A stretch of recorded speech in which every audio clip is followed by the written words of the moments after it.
মুর্শিদাবাদ জেলার নওদা ব্লক তৃণমূল ছাত্র পরিষদের উদ্যোগে কেক কেটে উদযাপন করা হলো পশ্চিমবঙ্গের মুখ্যমন্ত্রী তথা তৃণমূল কংগ্রেসের সুপ্রিমো মমতা বন্দ্যোপাধ্যায়ের ৭১তম জন্মদিন। এই উপলক্ষে আয়োজিত অনুষ্ঠানে উপস্থিত ছিলেন মুর্শিদাবাদ জেলা পরিষদের শিক্ষা কর্মাধ্যক্ষ তথা নওদা ব্লক তৃণমূল কংগ্রেস সভাপতি শফিউজ্জামান শেখ, নওদা গ্রাম পঞ্চায়েত সমিতির সভাপতি শহীদুল ইসলাম। এছাড়াও উপস্থিত ছিলেন তৃণমূল ছাত্র পরিষদের জেলা ছাত্রনেতা নাজমুল মিয়া, তৃণমূল ছাত্র পরিষদের নওদা ব্লক সভাপতি সোয়েব বাপ্পু, জেআরএম টিএমসিপি কলেজ ইউনিটের সভাপতি ইউসুফ সহ স্থানীয় তৃণমূল ছাত্র পরিষদের নেতৃত্ব ও কর্মী সমর্থকেরা। নেত্রী কিসের নেত্রী? বাংলার মুখ্যমন্ত্রী। আপনারা জোরে জোরে বলবেন বাংলার মুখ্যমন্ত্রী। যে মুখ্যমন্ত্রী শুধু মানুষের কথা বলে, মানুষের কাজ করে, মানুষের পাশে থাকে, মানুষের ভাবনা চিন্তাকে কিভাবে আগামী দিনে ভালো জায়গায় নিয়ে যেতে হবে সেই চিন্তা ভাবনাটা শুধু নেত্রী মমতা বন্দ্যোপাধ্যায় করে।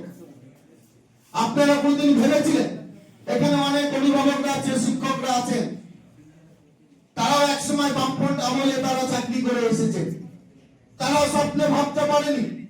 আমি যখন স্কুলে গেছি তখন আমি রুমালে বা কোনো একটা এতে বই বেঁধে নিয়ে দেখুন, মুখ্যমন্ত্রীকে তার ৭১তম জন্মদিনের অনেক অনেক শুভেচ্ছা, অভিনন্দন এবং আমাদের অন্তরের শ্রদ্ধা এবং কৃতজ্ঞতা সারা বাংলার সমস্ত পরিবারের পক্ষ থেকে।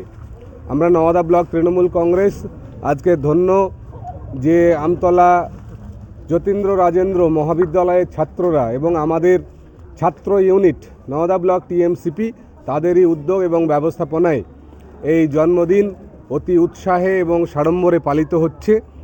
এবং এখানে ২৫০ কলেজের ছেলে মেয়ে, সাথে কলেজের অধ্যক্ষ সম্মানীয় শ্রদ্ধেয় তিনিও আমাদের মাঝে আছেন, অন্যান্য আধিকারিক থেকে শুরু করে মাস্টারমশাইরা, অধ্যাপকরা তারাও আছেন। তাদের সকলকে আমি ধন্যবাদ জানাচ্ছি। আমার নওদা ব্লক পঞ্চায়েত সমিতির সম্মানীয় সভাপতি, গ্রাম পঞ্চায়েত প্রধান, বিভিন্ন অঞ্চলের অঞ্চল সভাপতিরা, অসংখ্য তৃণমূল কংগ্রেস অনুরাগী কর্মী সমর্থক প্রত্যেককে সাথে নিয়ে আমরা আজকের এই জন্মদিন সাড়ম্বরে পালন করেছি এবং চাইব যে বাংলার নেত্রী, বাংলার সম্প্রীতি, বাংলার সার্বভৌমত্ব, গণতান্ত্রিক অধিকার এবং বাংলার উন্নয়নের স্বার্থে তিনি আরও হাজারো বছর মানুষের হৃদয়ে বেঁচে থাকুন, সশরীরে বেঁচে থাকুন।